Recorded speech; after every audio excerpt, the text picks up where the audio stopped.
안녕하세요. 반갑습니다, 여러분. 책 읽어주는 아빠 옥명호입니다.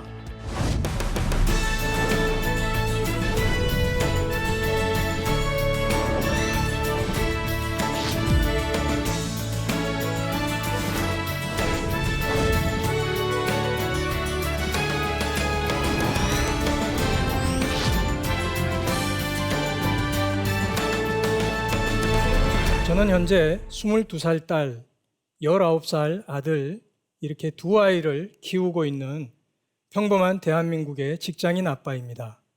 오늘 제가 나누고자 하는 이야기는 아빠가 책을 읽어줄 때에 어떤 일이 아이들과 가정에 생기는지 그 변화의 이야기를 함께 나누고자 합니다. 제가 아이들에게 책을 읽어주기 시작한 것은 큰 아이가 7살, 둘째가 4살 때부터였습니다.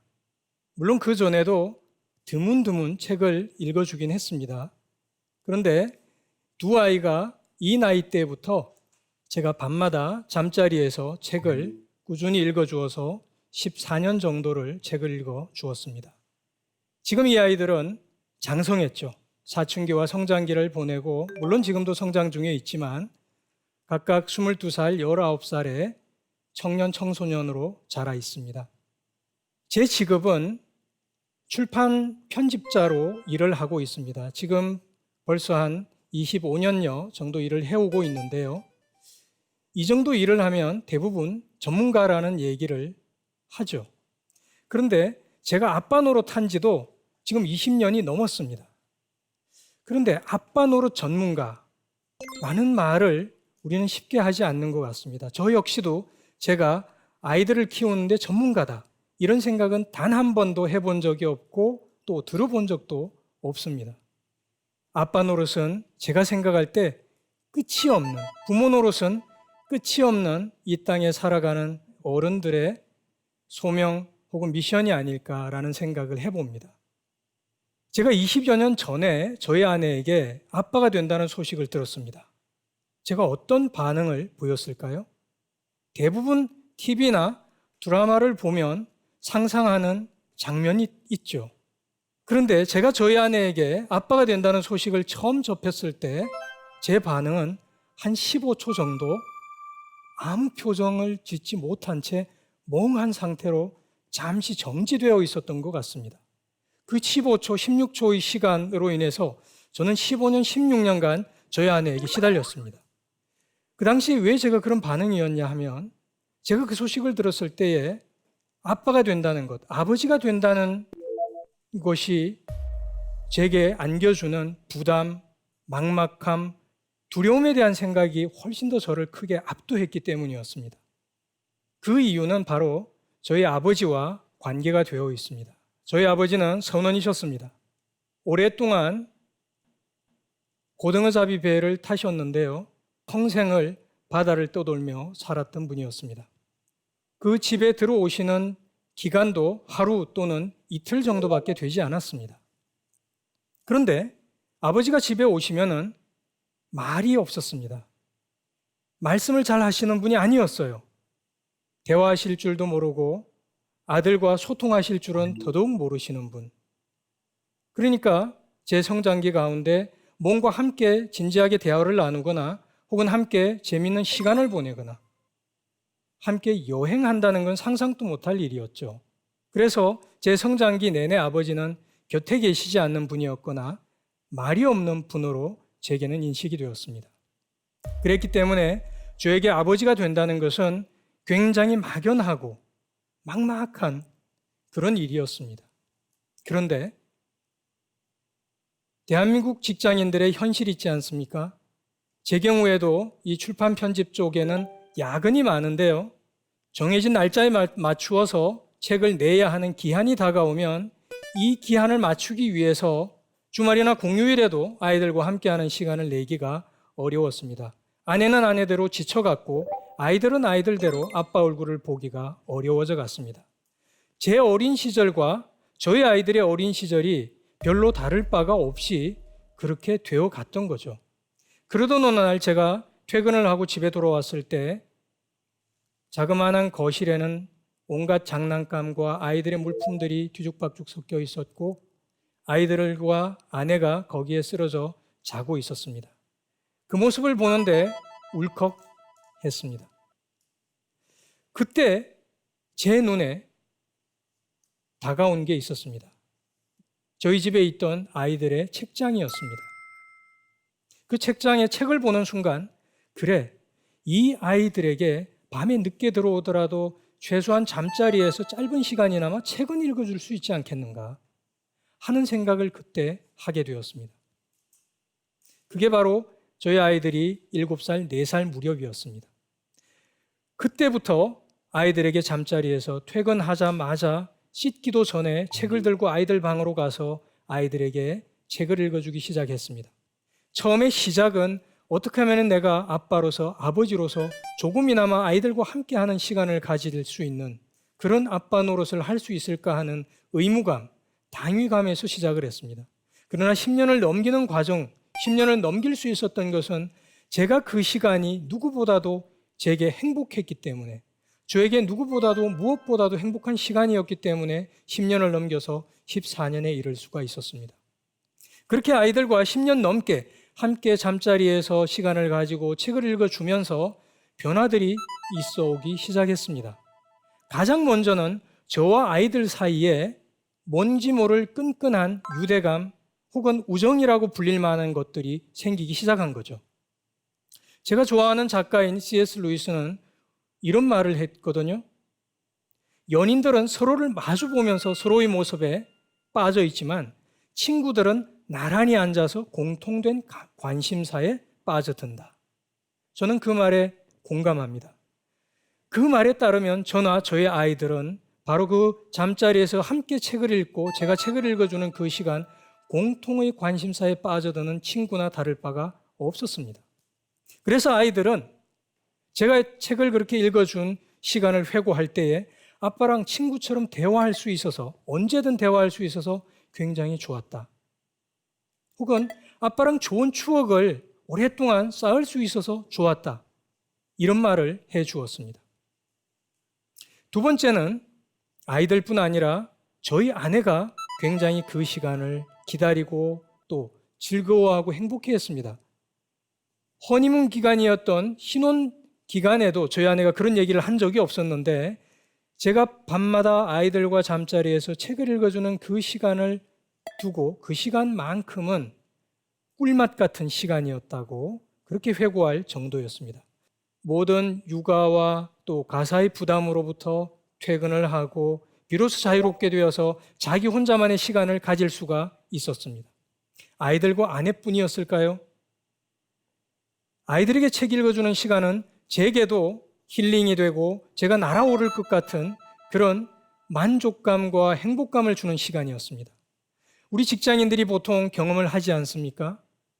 하루에도 여러 가지 일들이, 또 여러 가지 스트레스거리들이 생긴다는 거요.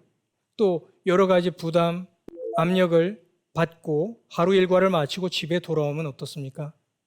뒷목이 당겨오고요, 두통이 생기고 만사가 귀찮아지는, 그래서 어떤 때는 씻기까지 귀찮아지는 그런 날들이 있지 않나요? 그런 날들에는 제가 어떻게 했을까요? 피곤하니까 오늘은 읽지 말아야겠다. 아니요. 한번 피곤해서 읽어주지 않기 시작하면 그 다음 날도 얼마든지 그 이유, 그 핑계가 저를 압박해 올 거라는 생각이 들었습니다. 그래서 책을 들고 어거지로 몸을 이끌고 아이들 방으로 가서 책을 읽어주기 시작했습니다. 그렇게 책을 읽어주다 보면 1분이 지나고 2분, 3분이 지날 즈음서부터는 뻣뻣하던 뒷목이 조금씩 풀리기 시작합니다. 두통이 조금씩 사라지기 시작합니다. 실제로 그런 신체적인 혹은 심리적이고 정신적인 경험을 한두 번 하게 되다 보니까 제가 누구보다도 제 자신이 그 시간을 간절히 기다리고 기대하게 되더라고요. 문제는 세상 만사가 어려움이 있고 난관이 닥쳐오지 않겠습니까? 책을 읽어주는 과정에도 난관이 있었습니다. 가장 큰 난관, 최대의 난관은 제가 아이들 곁에 없을 때였습니다. 2주 넘게 해외 출장을 갈 일이 있었습니다. 해외 도서전에 참여해야 되는 일이 있어서 출장을 갔었는데, 그때가 한 2009년, 8년 어간되었던 것 같아요. 그런데 그 2주 동안을 아이들과 책을 읽을 수 없고 제가 아이들에게 책을 읽어줄 수 없다는 게 저로서는 굉장히 안타까웠고 아쉬웠습니다. 그래서 저 스스로 여러 가지로 고민을 해봤습니다. 어떡하나? 해외 현지에 가서 호텔에서 국제전화로 아이들에게 책을 읽어주나? 그러면 국제전화비가 엄청나게 나왔겠죠? 그러면 어떡하지? 그래서 제가 생각해낸 건 바로 저 구식, 아날로그식 녹음 테이프였어요. 저 2시간짜리 녹음 테이프에 하루 10분 정도씩 아이들에게 읽어주던 책을 연이어서 몰래 녹음을 했습니다. 2주 분량으로. 그렇게 하고 그 녹음 테이프를 출장 가는 날 아내에게 건네주었습니다. 내가 없는 기간 동안 당신이 아이들에게 다 씻기고 재울 준비를 한 다음에 이 테이프를 틀어주세요. 그렇게 해서 2주의 출장을 보내고 제가 집에 돌아왔을 때 굉장히 재밌는 얘기를 들었는데요. 우리 아이들이 제 녹음 테이프를 듣던 어느 날 둘이 갑자기 펑펑 통곡을 하면서 울기 시작하더라는 거예요.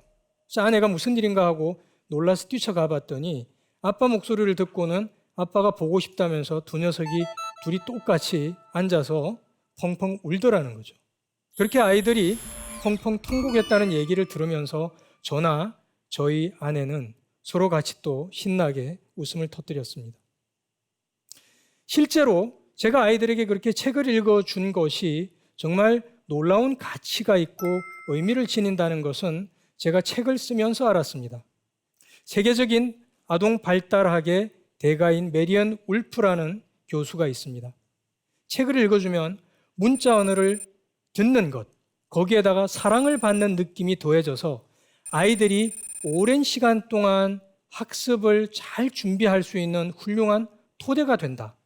이런 훌륭한 학습의 토대는 어떠한 교육 전문가와 자녀 양육 혹은 자녀 교육 전문가도 만들어줄 수가 없는 것이다 라는 얘기를 하더라고요. 전문가가 아니더라 하더라도 저희 아이들이 하는 말을 통하여 책을 읽어주기가 얼마나 소중하고 아이들에게 영향력이 있는지를 알 수가 있는데요. 저희 아이들은 이런 말을 했습니다. 내게는 이런 책 읽어주는 아빠가 있다 하는 자랑스러운 마음이 늘 있다. 이런 얘기를 둘째 아이가 했습니다. 큰아이는 또 이런 얘기를 했습니다. 저희 집 큰아이는 정말 사춘기를 심하게 앓은 아이인데 이 아이가 이런 얘기를 했습니다. 아빠가 책을 읽어주게 되면 아빠와 어떠한 상황에서라도 관계나 대화가 서먹서먹할 일이 없다. 이 아이는 그렇게 방황을 하던 사춘기 기간에도 책을 읽자고 할 때는 온순한 양처럼 침대에 가만히 누워서 제가 읽어주는 그 책의 낭독 소리를 들으면서 잠이 들었습니다. 그렇게 책을 10년 넘게 읽어주는 동안 부수적인 효과가 생겨났습니다.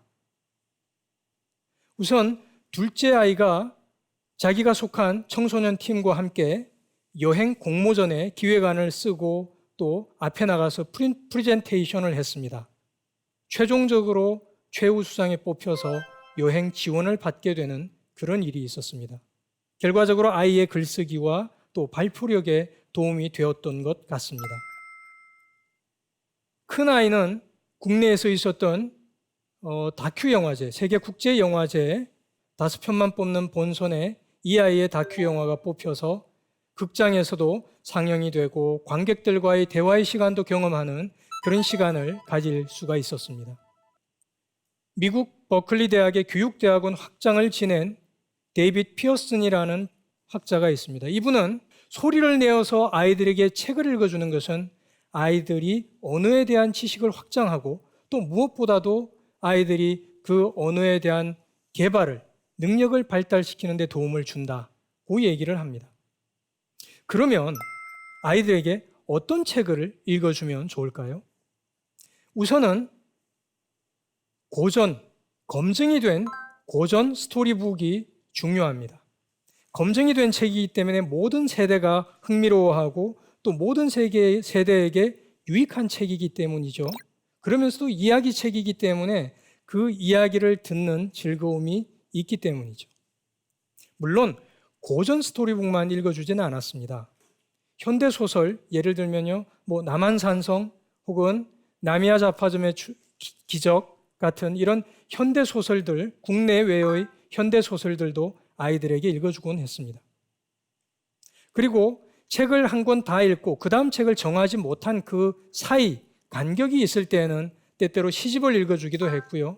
혹은 우화집 같은 짧은 책들도 읽어주고는 했습니다. 아이들에게 물론 성서를 읽어주기도 했습니다. 만화책은 어떨까요? 예, 제가 아이들에게 만화책을 시도를 해봤습니다. 아이들이 좋아하는 만화책으로 읽어주었는데요. 결과는 실패였습니다. 만화는 작은 한 컷 안에도 여러 명의 등장인물이 등장하고 그 등장인물 각각의 대사가 있잖아요. 그걸 읽어주다 보니까 너무 어수선하고 정신이 없어서 아이들에게 읽어주기가 굉장히 힘들더라고요. 그래서 만화책은 실패했습니다. 그러면 이제 아이들에게 이 책 읽어주기를 어떻게 해야 하는지 이야기를 나누고자 합니다. 가장 중요한 것은 이야기책이 우선이라는 점입니다. 버니스 컬리넌이라는 미국 뉴욕 대학의 독서학 교수, 이분이야말로 독서에 관한 전문가라고 할 수 있는데 이분이 이런 얘기를 했습니다. 아이들은 이야기책을 통해서 자신의 삶을 이해한다. 이야기책을 통해서 이야기책에 등장하는 주인공과 등장인물들의 삶을 통해서 거기에 자기 자신을 비추어서 자신을 이해해 간다는 거죠. 그래서 우선 아이들이 좋아하는 그런 이야기책이 있습니다. 그림책도 좋고 글밥이 좀 많은 책도 좋은데요. 어떻든 아이들이 좋아하는 최애 도서가 있는데 그 책부터 책 읽어주기를 시작하면 좋겠습니다. 두 번째는 아이들에게 입체적으로 생동감 있게 읽어주는 게 중요합니다. 아이들이 어릴수록 조금 더 과장된 목소리 그리고 과장된 몸짓으로 아이들에게 읽어줄 필요가 있겠습니다. 때로는 방바닥을 치거나 목소리를 약간씩 변조하거나 하면서 온 몸으로 아이들에게 책을 읽어주면 아이들은 정말 즐거워합니다. 세 번째는 때때로 아이들의 예상을 뛰어넘어서 읽어주는 게 필요합니다. 예를 들면요, 여행지에 아이들 몰래 책을 싸가는 거죠. 그렇게 해서 아이들과 여행지에서 모든 일과를 다 마치고 잠자리에 드는 순간 아이들에게 아빠가 이제 책 읽어줄게 라고 얘기하면 아이들이 굉장히 기뻐하고 좋아합니다. 아빠 책을 가져오셨어요? 그러면서 아이들은 환호성을 지릅니다. 때로는 앞서 제가 말씀드린 것처럼 녹음을 해서 오디오북으로 아이들에게 책을 들려주는 방식으로 읽어줄 수도 있겠습니다. 네 번째는요, 그럼 몇 분 정도를 읽어주는 게 좋은가? 제가 책을 읽어주다 보니까 한 15분 정도로 수렴이 되더라고요. 때로는 피곤해서 3분, 5분 짧게 읽어줄 때도 있습니다. 혹은 여행지에서 길게 50분 넘게 이렇게 읽어줄 때도 있습니다. 그러나 통상적으로는 잠자리에서 한 15분 정도 그렇게 읽어주다 보면 아이들도 웬만큼 잠이 들거나 혹은 저도 웬만큼 읽어준 그런 느낌이 듭니다. 그 다음으로는요, 가끔씩 책거리 이벤트를 하시는 게 좋습니다. 글밥이 많은 책의 경우 한 권을 읽어주는데 2개월 혹은 3개월, 어떤 책의 경우는요 4개월이 넘게 걸리는 책도 있었습니다. 그렇게 읽어준 책은 책을 다 읽어주고 나서 책거리 이벤트를 가졌습니다. 예를 들면요, 그 책을 가지고 영화로 만든 영화를 영화관에서 개봉할 때 같이 가서 보거나 아니면은 집에서 가족극장으로 그 영화를 감상하는 시간을 가지는 방식이었죠. 그 시간을 또 아이들은 대단히 즐겼습니다. 그뿐 아니라 책을 다 읽어주고 나서는 아이들과 함께 서점을 가서 아이들이 읽고 싶은 책, 원하는 책을 고르게 하고 그 책은 뭐든지 간에 사주는 그런 이벤트를 가질 수도 있겠습니다. 세계적인 부모-자녀 관계, 부부 관계 연구의 권위자로 불리는 존 가트맨이라는 분이 있습니다. 이 존 가트맨 박사는 이런 말을 했습니다. 아이의 인생에서 아버지가 할 수 있는 가장 좋은 일, 가장 중요한 일은 바로 함께 하는 것이다. 바쁘고 피곤하고 여러 가지 우리를 힘겹게 하고 아이들과 함께하는 시간을 방해하는 요인들이 많이 있습니다. 걸림돌이 많이 있습니다. 그러나 그 시간을 통해서 넘어서 극복해서 아이들과 함께하는 시간을 가지는 것만큼 가치 있는 시간은 없을 겁니다. 바로 책 읽어주는 시간을 통해서 말이죠. 제가 준비한 이야기는 여기까지입니다. 그러면 이제 온라인을 통해서 보내오신 여러분들의 질문을 가지고 함께 조금 더 이야기 나누는 시간을 가질까 합니다. 자녀와 함께 게임해주는 아빠, 여행해주는 아빠도 좋은 아빠이지 않을까요? 책 읽어주는 아빠만이 갖는 장점이 혹시 있을까요? 있다면 어떤 게 있을까요? 이런 질문이 들어왔습니다. 제가 강의 다니면서 만나본 분 중에 이런 아빠가 계셨어요. 저에게 질문을 했는데요. 그분이 자기는 아이들과 주말마다 시간이 날 때마다 아이들과 함께 나가서 공을 찬다는 거예요. 그러면 이건 좀 안 될까요? 부족할까요? 하는 얘기를 하더라고요. 그렇지 않죠. 그 시간 동안 아이들은 아빠와 함께 하고 함께 땀 흘리고 웃고 즐거워하고 그러면서 아빠와 추억을 쌓아가고 또 아빠와 교감하고 소통하는 시간을 가지는 것이죠. 그 시간은 그 시간대로 그만큼 유익한 시간이 될 겁니다. 제가 아는 또 다른 아빠는 여유 있을 때마다, 여가 있을 때마다 캠핑을 해온 아빠가 있었습니다. 이 아이들은 20대 중후반이 되었는데도 아빠와 함께 캠핑을 즐겁게 다니더라고요. 어린 시절에 함께한 그 시간이 쌓여서 장성한 이후에도 부모와 함께 소통하는 데 어려움을 겪지 않는 것이죠. 그렇기 때문에 아빠와 게임을 함께 하고 또 여행을 함께 가고 이것도 당연히 훌륭하고 좋은 일입니다. 그러면 책을 읽어주는 이 장점이 뭔가 좀 차별되는 장점이 있을까요? 제가 생각하기에는 이렇습니다.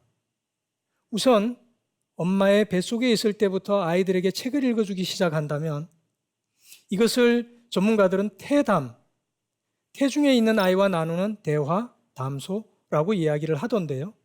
태중에 있는 아이에게 책을 읽어주는 것이 아이에게 어떤 영향을 끼치는지를 밝히는 프로그램이 있었습니다.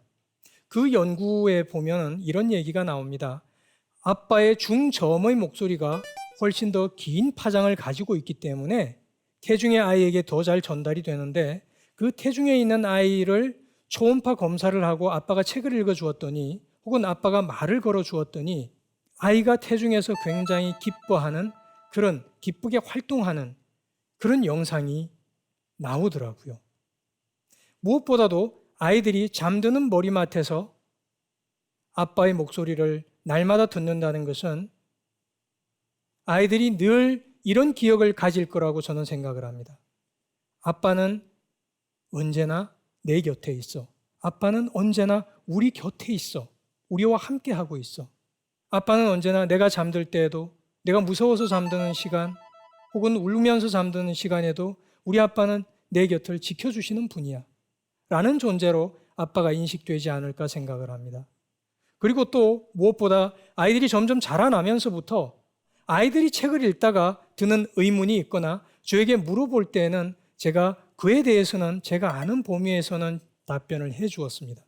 근데 그렇게 하다 보면 아이들의 생각과 또 제 생각 혹은 제 답변을 나누는 과정에서 자연스럽게 아이들과 대화가 이루어지고 아이들이 고등학생 나이로 성장을 하게 되었을 때는 아이들과 토론을 하게 되는 자연스러운 상황이 생기더라고요. 그게 아마도 아빠가 책을 읽어주는 상황에서만 좀 가질 수 있는, 누릴 수 있는 어떤 차별되는 강점이 아닐까 그런 생각을 해봅니다.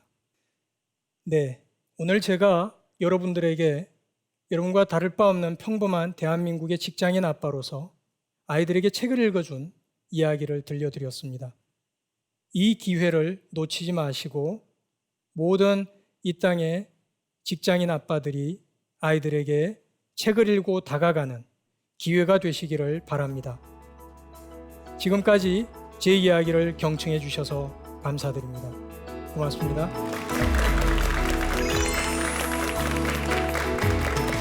아빠가 책을 읽어줄 때에 어떤 일이 아이들과 가정에 생기는지 그 변화의 이야기를 함께 나누고자 합니다. 가장 먼저는 저와 아이들 사이에 뭔지 모를 끈끈한 유대감 혹은 우정이라고 불릴 만한 것들이 생기기 시작한 거죠. 아이들뿐 아니라 저희 아내가 즐거워하고 행복해했습니다. 제게도 힐링이 되고 만족감과 행복감을 주는 시간이었습니다. 가장 중요한 것은 이야기책이 우선이라는 점입니다. 두 번째는 아이들에게 생동감 있게 읽어주는 게 중요합니다. 세 번째는 아이들의 예상을 뛰어넘어서 읽어주는 게 필요합니다. 그럼 몇 분 정도를 읽어주는 게 좋은가? 제가 책을 읽어주다 보니까 한 15분 정도로 수렴이 되더라고요. 모든 이 땅의 직장인 아빠들이 아이들에게 책을 읽고 다가가는 기회가 되시기를 바랍니다.